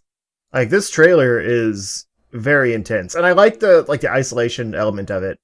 But it gave me more vibes of Metro, maybe. Yeah, thank you. That's probably Metro. what I meant to say. Was rather than Fallout, it was Metro. Yeah. And I didn't really like Metro, like in comparison to Fallout. I like the specifically. first two Metro games, but yeah. I don't know. Anyways, It's real creepy though. Yeah, Stalker is back. And then we got the expansion for Outer Worlds called Peril of Gorgon. Yeah, this looks Really fun. looks cool. Yeah. The first expansion. Gotta add. The first of two? Yes. We're allowed to Allegedly. say that, right? Yeah. Yeah, okay. This is coming September 9th. I mean, this even says the first expansion. Like, it's common knowledge that there's two. Okay. So this is coming September 9th. Okay. Yeah, I guess it's a new planet to explore with new stuff there. It kind of reminds me of the old Fallout 3 DLCs that were wackier than the base game. I haven't even explored the second planet. I'm on this... Is it second planet? Because you're on the first, the planet you start on, and then you go to the base. I guess whatever that's that thing is where I called. am. I have no idea. Yeah, and then you go to the second planet. And I think I'm on the second planet. Alright. And then we have, Balan Wonderworld. AKA the only real thing I cared about in this presentation. This did look really cool. So this is What has Yuji Naka. Yeah, what has Yuji Naka made? He is the man, one of the men responsible for the creation of everybody's favorite furry friend, Sonic the Hedgehog, and also, do you have the gentleman's name who also helped with Knights on there? It doesn't say. No. Doesn't say. Okay, but basically, the team behind Sonic the Hedgehog and Knights in the Dreams are coming together again to work for Square Enix to make Balan Wonderworld. What is it called? Wonderworld. So this was and made for it you. is very Knights in the Dreams inspired, and I got so fucking happy. This was made specifically for you. Yeah. It's an action-adventure platformer game. But it definitely looks so very, kind of floaty, grind-type levels. If you get put the ping of these characters and you put it next to Knights, it's Knights with everything but gameplay, and that's because Sega's not going to give me another fucking Knights game at this point. Which is funny because this is the second time that Sega could easily release new versions of their classic IPs, but that new Jet Set Radio-esque game is coming out from the Lethal League guys, and not this game. So it's well, fuck it, we're going to do it ourselves. So yeah, I am so... This is my most anticipated game next year. Easily, just because of the art style. The game could be trash. I don't care. I want to play it. It looks like it's going to be a solid 7. Yeah. The best part, for me, even though I have it for Xbox, because I'm going to buy an Xbox One soon, it's coming to Switch, surprisingly enough. Yeah. And I feel like it's perfect on there. So I'll have to see which version runs better. So maybe I'll just buy the Xbox version, or if it comes to... Actually, it says it's coming to Game Pass. Yeah, everything so here is coming to Game Pass day one. So I'll be able to try it on the... I'll be able to have it both. I'll be able to buy it for Switch and play it on my TV. That's true. Both ways in higher fidelity. So, yeah. I'll definitely check it happy. out. This also seems like kind of a musical game, by the way. Yeah. This really made me happy. Just seeing that similar art style was enough. Granted, I wish it was a new Knights game, but considering we're not getting that, I'm more than happy that the team is back together to make something new. Sure. Sorry. And then we got As Dusk Falls. It's an original interactive drama from Interior Night. Explores the entangled lives of two families across 30 years. I don't like the presentation style. I have nothing to say about this game. I don't either. Just that. I thought this was a cinematic trailer or something, but I'm pretty sure it's the game. Ooh. And then we got Crossfire X. Crossfire X. You get caught in the Crossfire. I never had that game. It probably sucked. I didn't either. I just know the commercial. Oh. So Only rich this was white kids apparently had it. like the single player campaign for like a multiplayer only game. Yeah, Remedy that I've is never making heard the of. single player version. Yeah.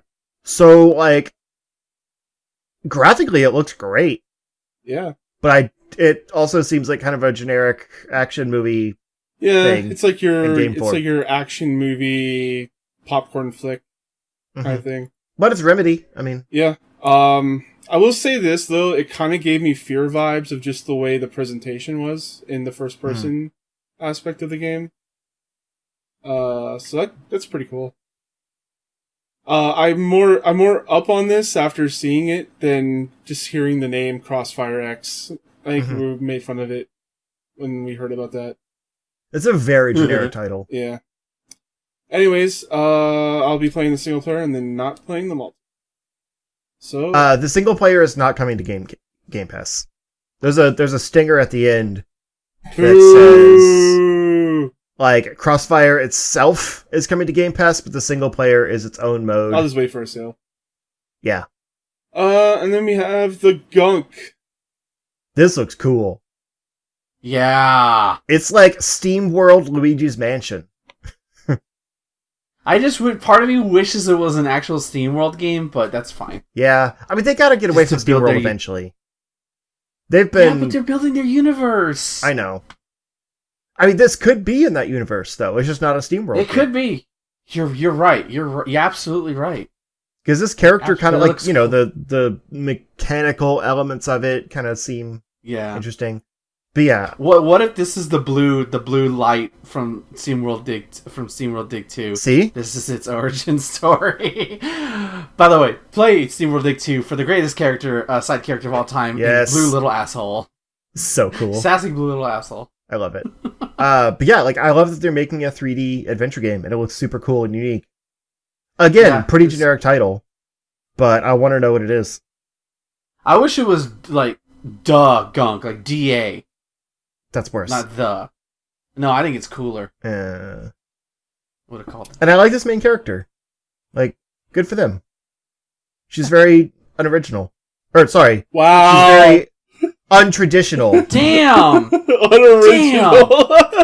I was trying to say Calling original. them out. Hold on. Stop laughing. I realize I goofed. I was trying to say original and untraditional, but I just combined them instead.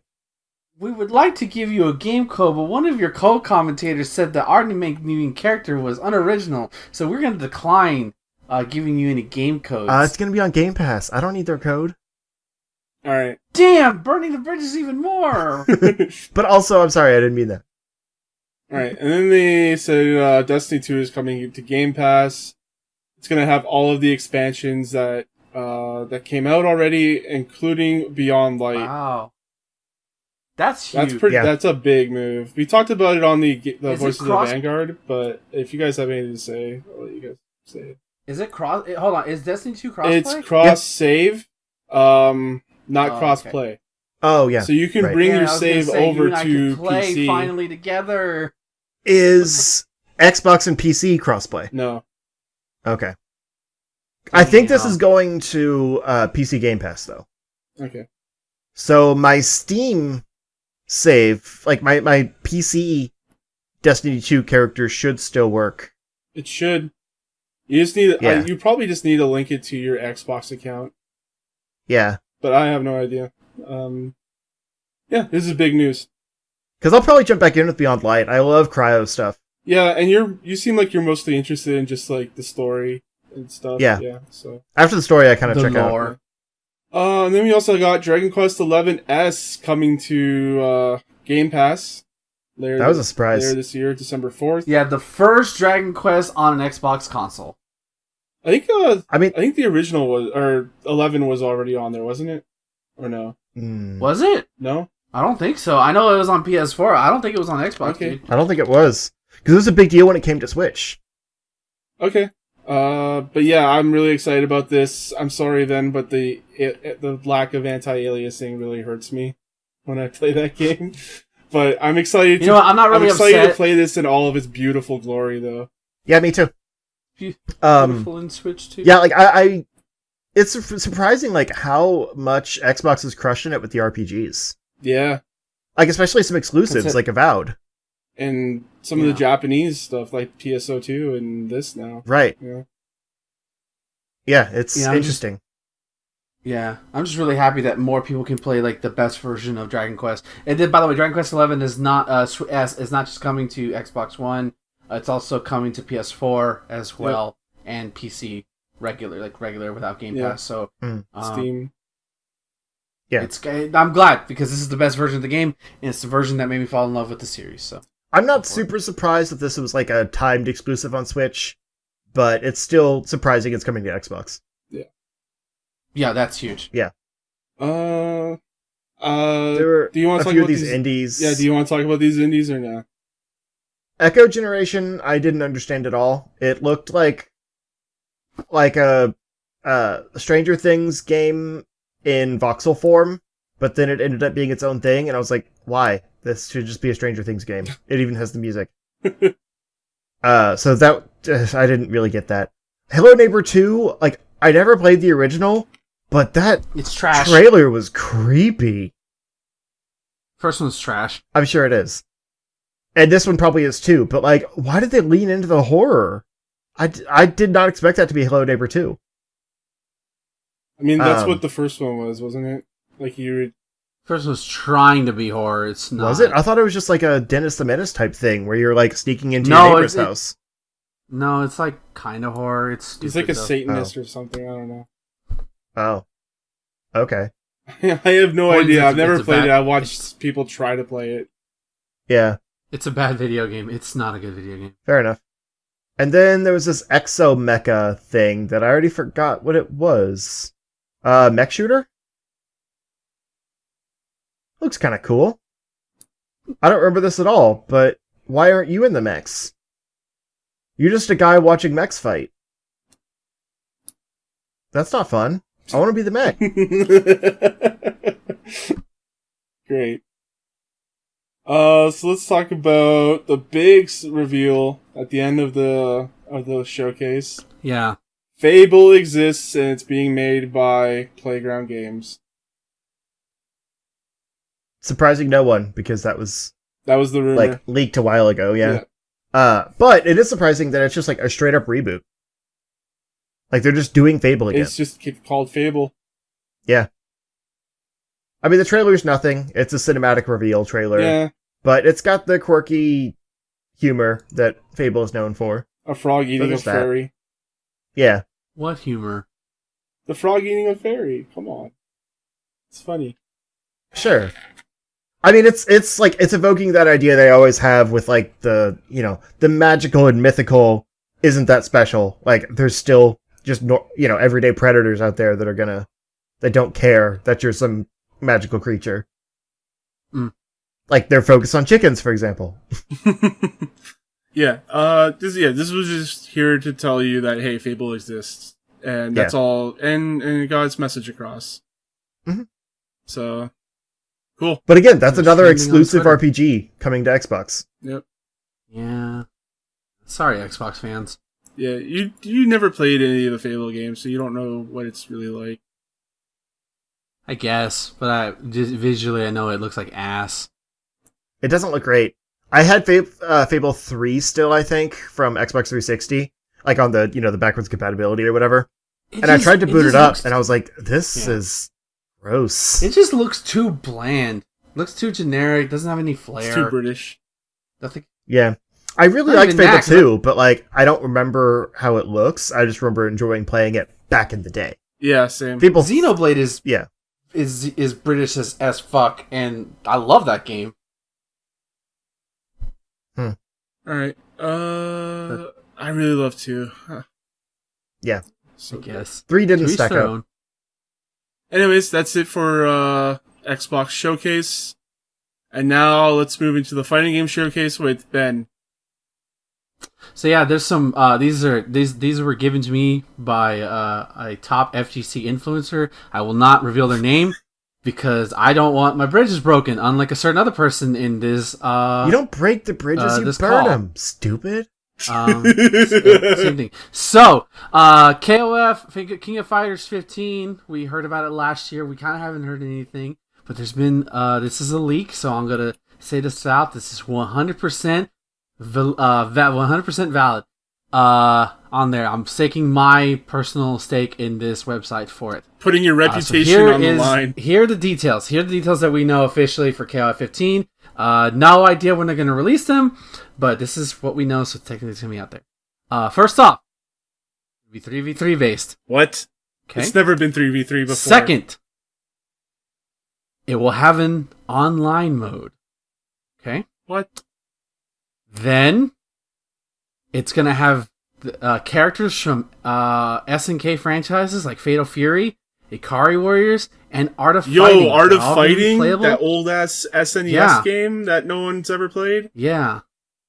And here's the coup d'etat, because I've been wanting to say coup d'etat for nearly 2 hours. It's going to feature Terry Bogard from Super Smash Bros. Terry, the coolest fighting game character of all time? Yeah. Terry from Bogard. Smash? And if you click the show notes, there's going to be an exclusive trailer that's for some reason SNK has unlisted. But if you click our show notes, you're going to get an exclusive trailer. Now, you have to promise not to tell anybody about this, but share with your friends. So, yeah. Like for King of Fighters 15? For King of Fighters 15, 3v3, online mode, a dozen of SNK characters, and Terry Bogard from Smash Brothers is gonna be in the game. That's exciting. That's super exciting. I don't believe it. Again, click in the show notes for an exclusive trailer. Hopefully SNK will actually show it to the public, but again, Top FGC Influencer gave it to me, so it's gonna be there. So there you go, boys. KOF 15 is alive. Hopefully the netcode is actually good. Alright, so that's it for our show tonight. We got no questions. So, Justin, where can people find you? You can find me if you look for Zero Score on Twitter or YouTube or Twitch. I already talked about Twitch plenty, but I did put out a new underrated games video this week, so check that out. It's part 3. I think I'm starting to get tired of these. If you can't tell from the video. But wherever you want, just, go to Twitter or whatever and suggest more games for me to play and make sure they're good. And Ben? Twitter.com/MarvelousIggy for all things concerning the Marvelous One, including all your King of Fighters 15 leaks. And also check out Atomic Shot, the Godzilla podcast that me and my buddy Tyler do for this very website. This past episode that was just released was King Kong versus Godzilla. The titular clash of East versus West has finally happened. And then the episode that's coming up after that is Mothra versus Godzilla, or as it's known in America, Godzilla versus The Thing. Yes, that's what it's called. Thing? Yeah, it's called The Thing in America when it was first released. So yeah, go listen to that. We really had fun recording those. So there you go. This is your next King Kong vs. Godzilla is out now, and Mothra vs. Godzilla will be the next one. Thank you for anybody who's listening. Me and Tyler are having a lot of fun just talking Godzilla. We're almost at the halfway point of the season 1, but we're getting there, and I appreciate anybody who listens, and thank you for any support. And you can find me, your host Thomas, on Twitter, CSG Thomas. Also, we're here at Game Play Stuff, where we stream this show live every Friday night at 9 p.m. Eastern, 8 p.m. Central. And we also do Voices of the Vanguard Thursdays around 6:30 to 7 start time Eastern. And visit charshot.com for audio, video, and written content, such as Ben's Atomic Shot, and me and Ben also do wrestling shows. And you can email me. And we watch Batman movies. Yeah. And you can email me, thomas@charshot.com. If you want to be a guest on one of my shows, you can let me know. And review us on Apple Podcasts and anywhere you get podcasts. And until then, guys, enjoy your games and have a good night. Bye. Wash your hands. Wear your mask.